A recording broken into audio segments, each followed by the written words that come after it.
Hello, I'm Kimberly and welcome to the Native News Update. It's Monday, February 6th. Many of the stories you hear here can be found at IndianCountryTV.com. And here's the news for the day from the Associated Press and other Native news sources. The South Carolina Supreme Court has agreed to hear the recent adoption case regarding 2-year-old Veronica, whose biological father is a Cherokee Nation member who took her back to Oklahoma on New Year's Eve after winning custody. This could be the justice's first time weighing state adoption laws against a federal law, little known in South Carolina, meant to protect Native American children. The Federal Indian Child Welfare Act was passed in 1978 because of the high number of Indian children that at the time were being removed from their homes by public and private agencies. The act gives the child's tribe and family the right to have a say in decisions affecting the child. In this case, 2-year-old Veronica was adopted when she was born by Matt and Melanie Capobianco. The child's father, Dustin Brown, a member of the Cherokee Nation, signed a waiver, but 4 months later he went to court seeking custody.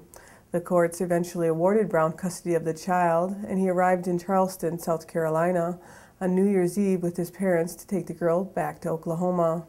Since Veronica was returned to Oklahoma, SaveVeronica.org has been launched, and more than 20,000 signatures have been collected on petitions to ask federal lawmakers to consider revising the Indian Child Welfare Act. Dr. Cornel West and the Reverend Jesse Jackson are leading a group of artists and executives who are demanding cultural diversity from the National Academy of Recording Arts and Sciences, which is the organization that produces the annual Grammy Awards. Dr. West and Reverend Jesse Jackson are working with artists and organizations like Carlos Santana, Bonnie Raitt, GrammyWatch.org, and now Presente.org in the battle to restore diversity to the Grammys. The artists and activists are upset that NARA's eliminated a number of categories comprised mostly of ethnic music. Categories like gospel, R&B, traditional and contemporary jazz, Latin jazz, traditional and contemporary blues, Cajun Zydeco, polka, Mexican Norte, Native American and Hawaiian music have been eliminated. To make matters worse, the activists say the changes were done without the knowledge of the organization's 21,000 members. The University of Winnipeg is showcasing its Indigenous studies and programs on a new website. The U of W has one of the top Indigenous participation rates in Canada, with more than 10% of its students self-identifying as First Nations, Métis, and Inuit. The newly updated website highlights degree and diploma programs that are unique in Canada, including a master's degree in development practice with a specialization in Indigenous development, a master's degree in Indigenous governance, and a bachelor's degree in Indigenous studies, a bachelor's degree in urban and inner city studies, an Indigenous police preparation diploma, and an Indigenous spiritual and pastoral care diploma.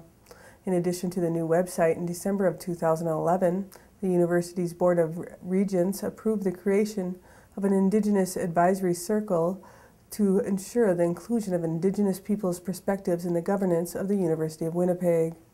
You can check out the new website at uwinnipeg.ca/index/Indigenous.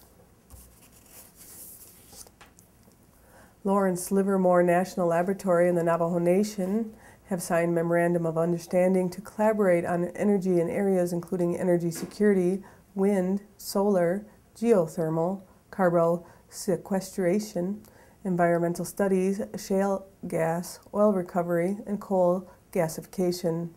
The memorandum comes on the heel of a newly developed policy for the Navajo Nation intended to protect the energy, natural resources, and assets of the nation, create a self-sustaining economic future, and supply Navajo communities with the benefits afforded by energy development through total resource sovereignty. Under the agreement, Lawrence Livermore National Laboratory will help the Navajo Nation complete the comprehensive energy assessment of its resources. It's an ongoing effort to provide funding for cleaner coastal areas. The EPA announced that it is pledging millions in funding to help with further cleanup of America's beaches. The agency is granting approximately $10 million to coastal and Great Lakes states, territories, and tribes to implement programs to monitor water quality at their beaches and to notify the public when water quality problems exist. The grant money stems from the beach's Environmental Assessment and Coastal Health Act of 2000, which enables beach officials to better inform the public of a problem.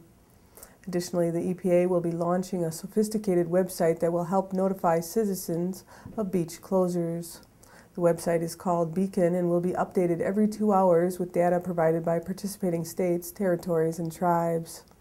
The monitoring website can be viewed at watersgeo.epa.gov/beacon2. And that's another roundup of news from Indian Country on this edition of the Native News Update. I'd like to thank you for joining me and have a grand day.